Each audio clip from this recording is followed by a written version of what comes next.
ये है सर्द रेगिस्तान, जम्मू कश्मीर का लद्दाख इलाका, जहां दूर दूर तक सिर्फ पहाड़ियां हैं और है सन्नाटा।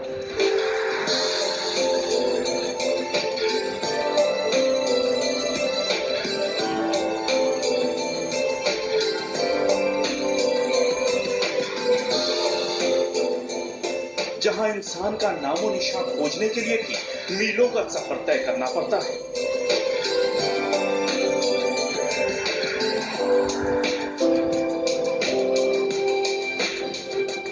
वहीं पर मिल गई है धरती की सबसे चमत्कारी झाड़ी। इसे लद्दाख में पाया गया है वो पौधा जो इंसान को नई जिंदगी, नई ताकत दे सकता है।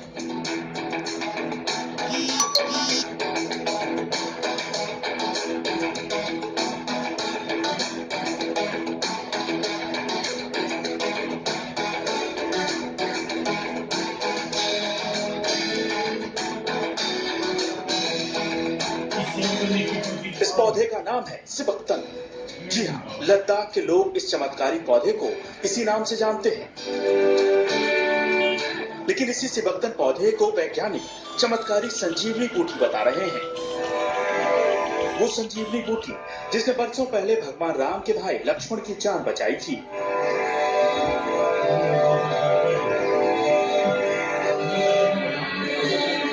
यही है संजीवनी बूटी। इसी से बची थी लक्ष्मण की जान।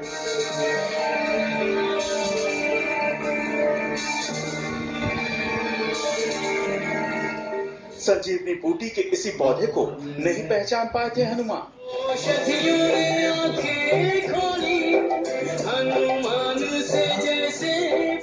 लेकिन रक्षा मंत्रालय से जुड़े संगठन defence institute of high altitude research के वैज्ञानिकों ने पौधे को संजीवनी बूटी के तौर पर पहचाना है।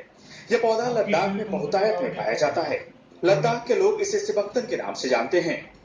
भारतीय वैज्ञानिकों ने हिमालय के इस इलाके में इस अनोखे पौधे की खोज की है। वैज्ञानिकों ने दावा किया है कि यह पौधा धरती का सबसे अद्भुत पौधा है, क्योंकि इसमें एक नहीं अनेक ऐसे औषधीय गुण मिले हैं जो अब तक किसी और पौधे में नहीं देखे गए। इस झाड़ी से लिखे पौधे के फल देखने में ऐसे ही बेहद आकर्षक लग रहे हैं। इसमें कई ऐसे गुण पाए गए हैं जिसकी वजह से इसे कलियुग की संजीवनी बूटी कहा जा रहा है। जी हाँ, इसका फल एक ऐसी औषधि के रूप में काम करता है जो हमारे रोग प्रतिरोधक क्षमता यानी इम्यून सिस्टम को रेगुलेट करता है। यानी अगर इसका इस्तेमाल किया जाए तो आदमी हमेशा सेहतमंद और निरोग रह सकता है। ऐसा नहीं है कि पहली बार इंसान ने संजीवनी बूटी की पहचान की हो।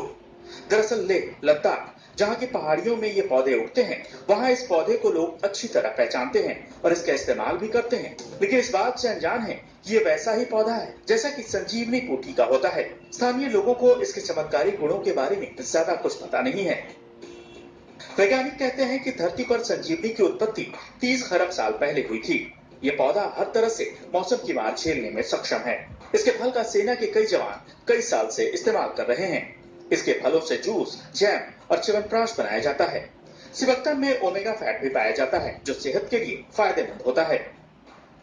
शोध करने वालों के मुताबिक इस पौधे में रेडियो प्रोटेक्टिंग क्षमताएं हैं जो इसे दूसरे पौधे से अलग करती हैं। यानी इसके अद्भुत गुणों को देखते हुए इसे संजीवनी कहना जरा भी बेमानी नहीं है। लैब में विज्ञान की कसौटी पर कसने और परखने के बाद जब वैज्ञानिकों ने चौंकाने वाले नतीजे देखे तो ये सोचने पर मजबूर हो गए, तो क्या रामायण काल का ये वही संजीवनी रूपी पौधा है जिसने लक्ष्मण की जान बचाई थी? ज्यादातर वैज्ञानिकों का मानना है कि यह पौधा बिल्कुल वैसा ही है जैसा कि रामायण में संजीवनी बूटी का जिक्र है। अब जबकि इसके गुणों के बारे में वैज्ञानिकों ने तमाम तरह की खोज कर डाली है, तो इसके फायदे आम जनता तक पहुंचाने की तैयारी की जा रही है। तो आज की खोज खबर में मेरे साथ इतना ही।